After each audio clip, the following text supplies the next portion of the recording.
Por la señal de la Santa Cruz de nuestros enemigos, líbranos, Señor Dios nuestro, en el nombre del Padre, del Hijo y del Espíritu Santo. Amén. Señor mío y Dios mío, creo firmemente que estás aquí, que me ves, que me oyes. Te adoro con profunda reverencia. Te pido perdón de mis pecados y gracia para hacer con fruto este rato de oración. Madre mía Inmaculada, San José mi Padre y Señor, Ángel de mi guarda, interceded por mí.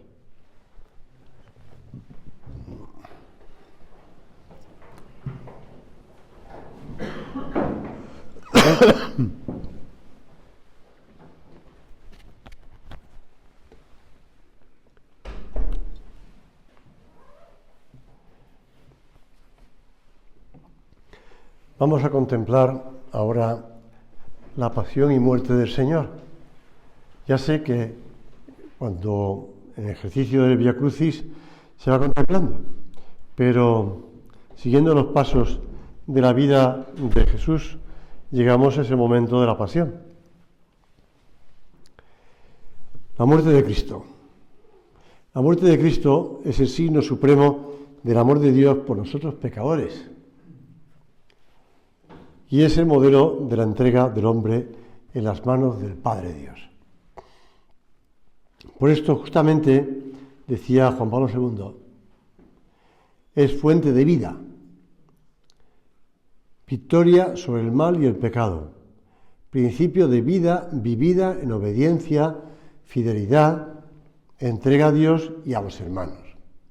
No es algo triste, algo tenebroso, algo lleno de odio y de dolor, ¿no? Sino que es una manifestación del amor.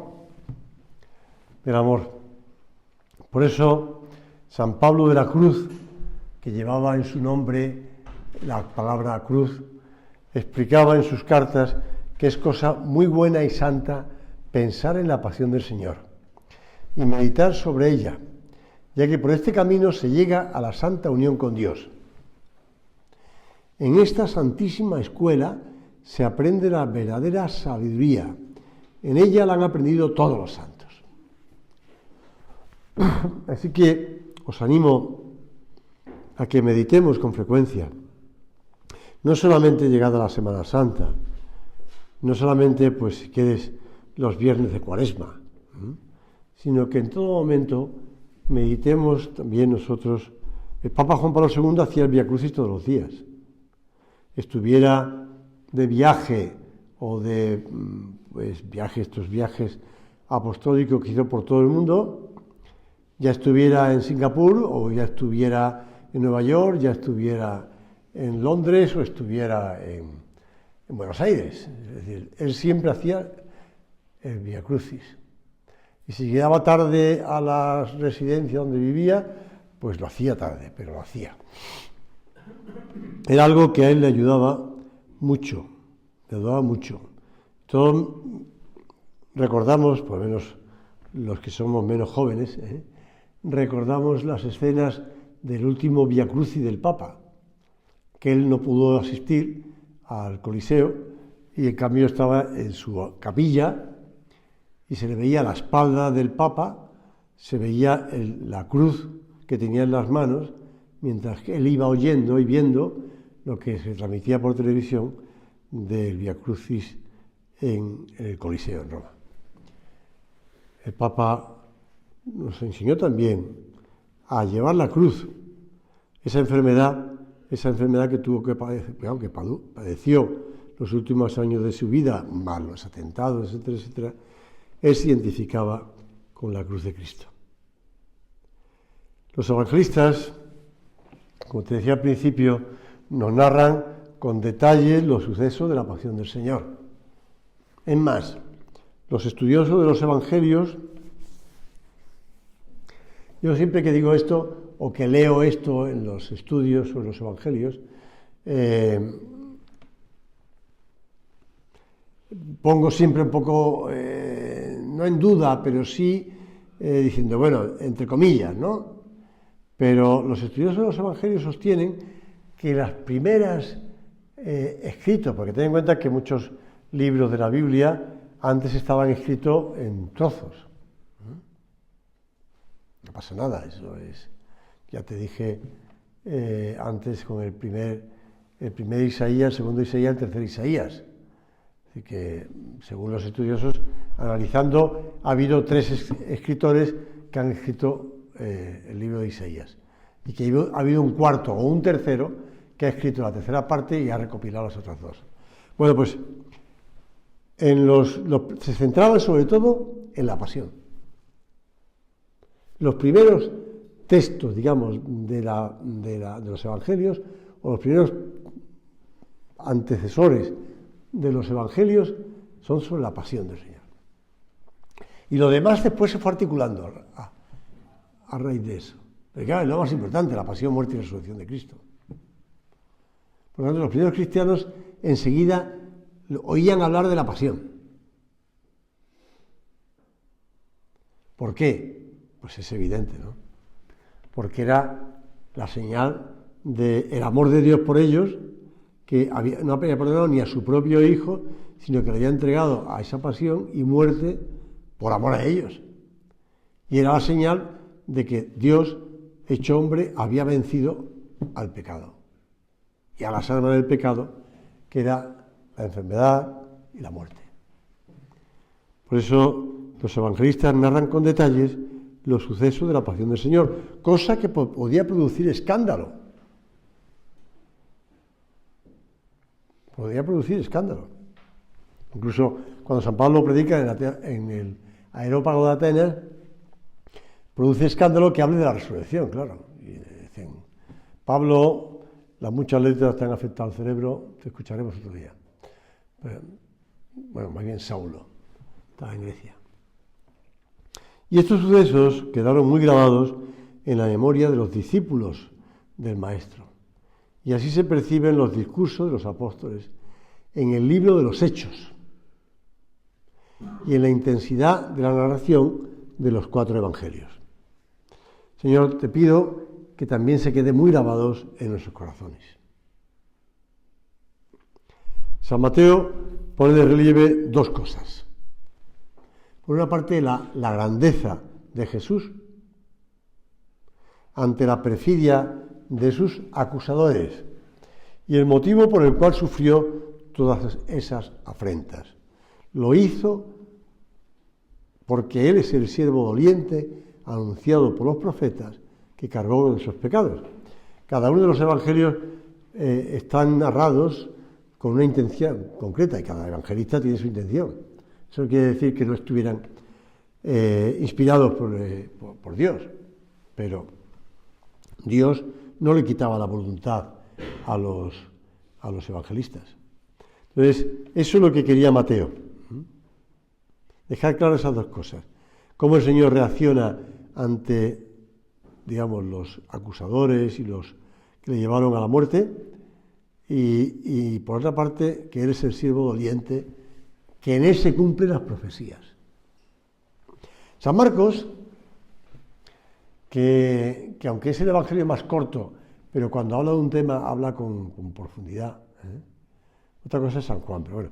San Marcos destaca sobre todo la actuación de las diversas personas que intervienen en el drama de la pasión. Las autoridades de Israel, que casi con esa tenacidad llevaron a la muerte a Jesús. Los discípulos, testigos impotentes y que no solo no entendían el sentido de los gestos de Cristo, sino que lo dejaron solo en tan dolorosos momentos. Y en ese marco está otro personaje importante, que es Jesús. Él sabe lo que va a ocurrir, sabe que conviene que ocurra. Por eso es Él quien toma la iniciativa en todos los acontecimientos. Y además hace referencia a diversos textos del Antiguo Testamento. Marcos está recogiendo la predicación de Pedro y además se está dirigiendo a los no judíos. Está en principio en griego, aunque tiene también textos en arameo por debajo. Pues él explica muchas cosas que los no judíos no sabían. y sobre todo que la muerte de Cristo no termina con todo, sino que viene la resurrección. Y eso empieza desde el primer momento en su Evangelio. Es el Evangelio del Hijo de Dios. Así empieza. Y después hay pasajes en que va haciendo referencia que conviene que se cumpla esto, que pase esto de la pasión, muerte del Señor. Pero es el Hijo de Dios el que se entrega a la muerte. San Lucas resalta especialmente la misericordia de Jesús, que aun en medio de sus sufrimientos se preocupa de los demás, porque cura la oreja de Malco, consuela a las mujeres que se encuentran en el camino, promete el paraíso al ladrón arrepentido. Fíjate que los tres están narrando lo mismo, la pasión del Señor, pero cada uno acentúa un tema o unos temas. Y San Juan es el último de los evangelistas y por tanto el último que recoge, digamos, lo que intenta rellenar los huecos de los otros. Entonces San Juan pues explica que la pasión y muerte de Jesús es una glorificación, no es un fracaso. Con numerosos detalles destaca que en la pasión se realiza la suprema manifestación de Jesús como el Mesías y Rey. Así cuando dice yo soy, a los que le van a aprender en el huerto de los olivos y que caen por tierra, él dice yo soy. Y ante Pilato se declara rey, y en todo momento con actitud de serena majestad, por encima de lo que está pasando. No tiene miedo, en el sentido de que va pidiendo que le ayuden, no. Y va pidiendo escaparse como de los... Pues eso es lo que relatan los distintos evangelios. Yo quisiera que estas cosas que te he ido desmenuzando un poco te puedan servir para que también tú te fijes en esos detalles cuando leas y medites la pasión del Señor, dependiendo de que sea uno u otro, que te sirva para entrar en esas escenas y ser uno de los que están en esas escenas. Te puedes poner donde quieras. Santa Teresa de Jesús, que le enseñaba a sus monjas a hacer oración, y por eso habló tanto de la oración, y hay tantos libros que explican la oración según Santa Teresa. Pues Santa Teresa de Jesús decía que ella se ponía en el momento del huerto de los olivos y que como el Señor estaba solo, porque los apóstoles estaban fuera, al margen, dormidos y tal, pues ella decía, pues bueno, me acerco a Jesús a acompañarle en el huerto de los olivos, porque ya que está solo, no me va a rechazar. Bueno, es un modo también de vivir la pasión y de meditarlo. Ella se pone cuando el Señor está solo y lo medita y lo vive. No te olvides que ella se conmovió y se removió y se convirtió, porque llevaba una vida de monja, bueno, pues muy frívola, entre comillas, tampoco era tan frívola. Pero bueno, al ver aquella imagen tan llagada que hayan dejado en un lugar del convento, porque la habían prestado para no sé qué cosa, la hayan devuelto y ella se encontró de sopetón con esa imagen tan llagada de Cristo. Pues te recomiendo que leas el Evangelio, leas la pasión del Señor. Y como decía San José María en el Via Crucis, que dejó escrito, no leer solo, no, vivir. La diferencia es grande. Leer es recordar una cosa que pasó. Vivir es hallarse presente en un acontecimiento que está sucediendo ahora mismo. Ser uno más en aquellas escenas.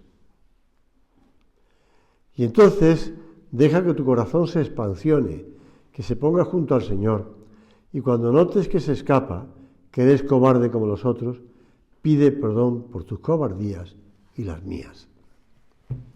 Meditar la pasión. Meditar la pasión. Cuenta Carlos Vallés que hace algunos años aficionados al teatro asistían con un silencio profundo a una obra de teatro en el que se acusaba y juzgaba a Dios por los sufrimientos que él había infligido a la humanidad. Yo he asistido a algo parecido cuando estaba en el bachillerato, una representación que hubo en el colegio, en el instituto. El fiscal habló de guerras y violencias, hambre y destierro, enfermedades y muerte. Los testigos se alineaban en una barra larga como la humanidad misma. Dios, representado por un hombre, no se defendía, no tuvo abogado, no interrogó a los testigos, se limitó, a permanecer de pie, en silencio, en mitad de la sala, a la espera de la sentencia final. Por fin el juez se levantó, resumió las acusaciones, apreció su peso y, dado que el imputado no respondió a las acusaciones, pronunció la sentencia final. Dios era condenado a nacer como cualquier hombre, a sufrir pobreza, a ser desterrado, a ser malentendido, a ser calumniado, insultado, perseguido, traicionado por sus propios amigos y abandonado por todos, a ser torturado en su cuerpo y a morir con muerte violenta en la flor de su vida. La sentencia resonaba en la sala, se hacía el silencio, un largo y apretado silencio. Y allí acababa la obra. Todos cayeron en la cuenta de que Dios ya había cumplido la sentencia. Ya sé que es una obra teatral, ¿no? Pero es la realidad. Es decir, Cristo se ofreció por nuestros pecados. Y vivió todo eso que los hombres le pueden echar a la cara a Dios y acusar a Dios. Vivió todo eso en su propia carne, por amor a nosotros. Se hizo pecado por nosotros. Todo eso que te he ido relatando en esa obra de teatro, pues lo vivió Cristo. Santo Tomás de Aquino, que es mucho más teólogo, va concretando quién le atacó a Cristo, ¿no? O cómo sufrió en la carne, sufrió en el alma, sufrió tal, no sé cuánto, tal. No te voy a detallar aquí porque es agotador la enumeración de la quinate, ¿no? Pero no, es detallista, pero es real. Este modo de expresar de Carlos Valles es mucho más teatral, ¿no? Pero es real. Por eso decía Santa Madre Teresa de Calcuta, recordad que la pasión de Cristo desemboca siempre en la alegría de la resurrección, para que cuando sientan en su corazón los sufrimientos de Cristo, tengan bien presente que luego llegará la resurrección. Y eso a nosotros nos da también consuelo. No quiere decir que no sufriera, porque la Virgen también era consciente que iba a resucitar, lo sabía, pero sufrió la Virgen Dolorosa. Padeció con su Hijo. Dios amó tanto al mundo que envió a su Hijo Jesucristo. Y cuando se habla del mundo se entiende toda la humanidad, Y cuando se piensa en la humanidad hay que entender a cada hombre. San Pablo afirmó, y es el único texto del Nuevo Testamento que habla al singular que el Hijo de Dios me amó y se entregó por mí. Ya he contado muchas veces que cuando estaba en el colegio de Fomento en Vigo, en los años 80, pues había que dar un poco más de vida a ese oratorio del colegio. Un oratorio grande, bonito, pero un poco frío. Entonces se me ocurrió que la piedra negra, de granito negro, que formaba el altar, no la base, sino la parte superior, la plana, por decirlo así, pues se podía haber grabado unas letras, ya que estábamos en Galicia, en Vigo, pues unas letras, grabando unas letras en el granito, y después poner con pan de oro para que resaltaran en el negro el dorado. Entonces, hablando con el sacerdote capellán de entonces del colegio, yo era cura, pero no era capellán, era uno de los que estaban allí, pues me dijo, ¿y qué ponemos? Dijo, mira, pues a mí se me ocurre que las palabras de San Pablo a los Gálatas en la carta de San Pablo a los Gálatas 2:20 está muy bien, esta que te acabo de leer. Me amó y se entregó por mí. Porque eso es lo que pasa en la Santa Misa y lo que recordamos, lo que renovamos en la Santa Misa. Me amó y se entregó por mí. Tenemos que ponernos en primera persona en la pasión del Señor, en primera persona. No podemos estar allí entre el público, expectante, ¿no? Yo no sé si alguna vez ha visto, yo lo pude ver en Valencia, estando en Valencia, en una casa de retiro que es la Lloma, en uno de los pueblos un poco ya hacia arriba, hacía una representación de la Pasión, en los días de la Semana Santa o previos a la Semana Santa, y empezaba con Adán y Eva y terminaba con la resurrección. Y tú estabas, el pueblo, la gente, los espectadores estábamos en un pabellón deportivo a cubierto y en cambio teníamos delante un campo donde se estaba representando, y como se oía por los altavoces y se veía bastante bien, pues íbamos siguiendo todo lo que aquellos actores iban representando. Pero uno estaba de espectador. Y ya está. Estaba muy bien y era bonito verlo y ayudaba mucho a la gente y gustaba, vamos. Pero estábamos de espectadores. Pero no podemos ser espectadores de la pasión de Cristo. Cada uno de nosotros costó toda la pasión, toda la sangre y la cruz del Hijo de Dios. El amor infinito de Dios no se puede dividir en tantas partes cuantos son los seres humanos. El infinito no soporta división alguna. Si tú pones infinito partido por 2, te va a decir un matemático que eso no vale, que no se puede. Por cada hombre Cristo murió, y cada hombre cuesta toda la sangre de Jesús. El infinito amor que llevó la pasión es eso. Y así lo asegura la primera carta de San Pedro. No olvidéis que habéis sido liberados no con algún rescate material de oro o plata, sino con la sangre preciosa del Cordero, sin mancha ni defecto. Ese es Cristo, en el que pensaba Dios ya desde el principio del mundo. Porque no olvidemos eso, lo explica muy bien Francisca Javiera del Valle. Lo expresaba muy bien Francisca Javiera del Valle, que antes de la creación del mundo, cuando Dios conoce que el hombre va a pecar, el Hijo se ofrece para rescatar. Mirad el árbol de la cruz. Lo repiten en la Semana Santa, ¿no? Mirad el árbol de la cruz donde estuvo enclavada la salvación del mundo. Que no nos acostumbremos a ver los crucifijos, la cruz, a decir y hacer por la señal de la Santa Cruz.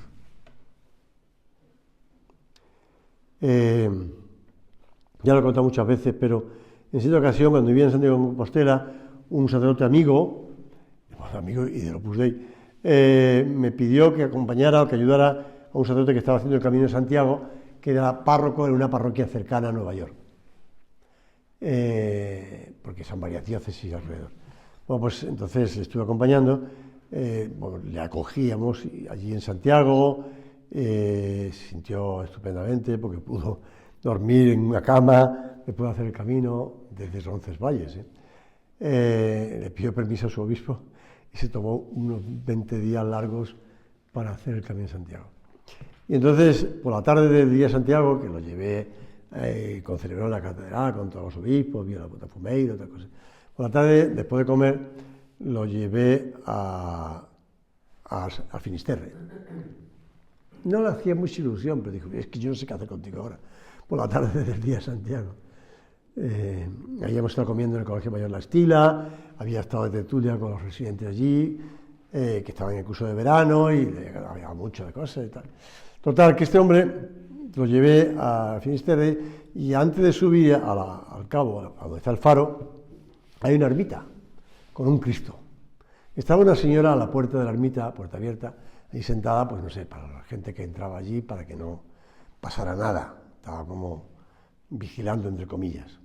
Entonces, al haber llegado a los sacerdotes, pues se puso muy contenta y nos explicó y nos enseñó y estuvimos rezando ante el Cristo. Y él, el cura, neoyorquino, si quieres, me dijo, ¿sabes qué? Yo en mi parroquia quise, una iglesia grande, quise comprar una imagen de Cristo muerto. Eso que tenéis mucho en España, porque Gregorio Fernández y tal cosa. Ese Cristo yacente, con las espinas, llegado de cuerpo, de los azotes, etcétera, etcétera. Y entonces cuando lo puse allí, pues en una de las capillas, en uno de los lugares, se me acercaron los... Tú sabes que en mi parroquia, bueno, yo sé hablar español y sabía hablar español bastante bien, mucho mejor que yo inglés, desde luego. Pues en mi parroquia hay mitad de origen, hispanos y mitad de origen anglosajones. Entonces los anglosajones me dijeron que no, que quitara esa imagen de ahí, tan torturada, tan muerta, tan espantosa, que pusiera si acaso un Cristo resucitado, ¿no? Y yo le pregunté dos cosas. ¿Y qué te decían los hispanos? Los hispanos estaban encantados con ese Cristo muerto allí. Estaban encantados. Y dije, bueno, ¿y qué hiciste? Y dice, no lo quité, por supuesto que no lo quité. Que vieran que Cristo murió y después resucitó, pero primero murió. Así que es así. La realidad es que no podemos quitar al Cristo de la cruz. En el colegio El Prado, y bueno, los niños besan la cruz que está a la entrada del oratorio. Los niños lo besan. Cuando entran, cuando salen, sobre todo cuando salen. Besan la cruz y no pasa nada. No se asustan al ver un Cristo en la cruz. Aunque muchos de ellos, antes de la reforma del oratorio del Prado, la cruz estaba más alta, entonces los niños no llegaban. Entonces yo cuando una vez decía a un niño, oye, en penitencia besa la cruz. Eran pequeños, pues entonces de cuarto de primaria, tercero de primaria, se subían, iban trepando en la cruz, porque los pobres tenían que agarrarse para subir, ¿no? Entonces, pero bueno, no le importaba trepar, los niños lo hacen.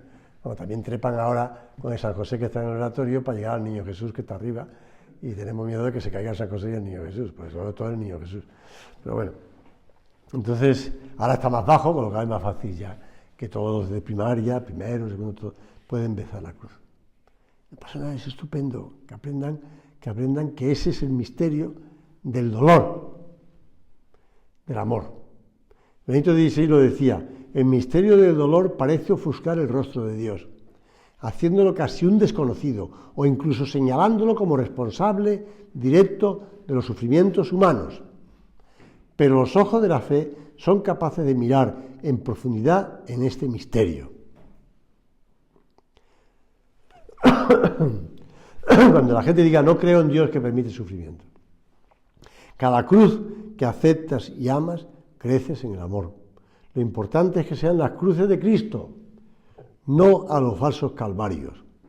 El hombre tiene en sus manos esa opción de conseguir que su propio dolor y de sus prójimos se convierta en vinagre o en vino generoso.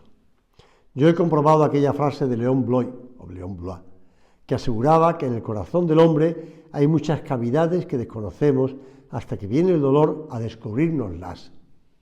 Así puedo afirmar que el dolor es probablemente lo mejor que me ha dado la vida y que siendo en sí una experiencia peligrosa, se ha convertido más en un acicate que en un freno. Pase lo que pase, a lo que tú no tienes derecho es a desperdiciar tu vida, a rebajarla, a creer que porque estás enfermo tienes ya una disculpa para no cumplir con tu deber o para amargar a los que te rodean. Debes considerar la enfermedad como un hándicap, como un reto, como una nueva forma para testimoniar tu fe y realizar tu vida. Has de buscar todos los modos para sacar todo lo positivo que haya en la enfermedad y así rentabilizar más tu vida.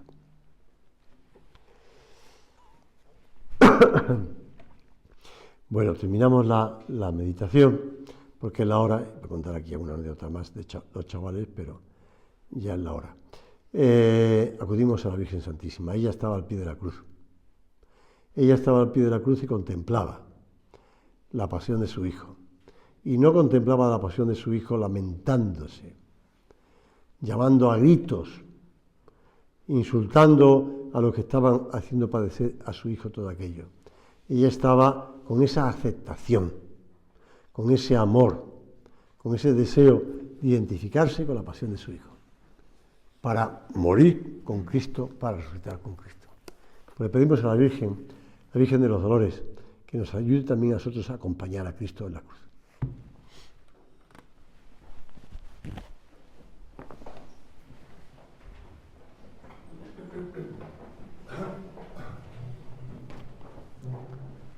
Gracias, Dios mío, por los buenos propósitos, afectos e inspiraciones que me has comunicado en esta meditación. Te pido ayuda para ponerlos por obra. Madre mía Inmaculada, San José mi Padre y Señor, Ángel de mi guarda, interceded por mí.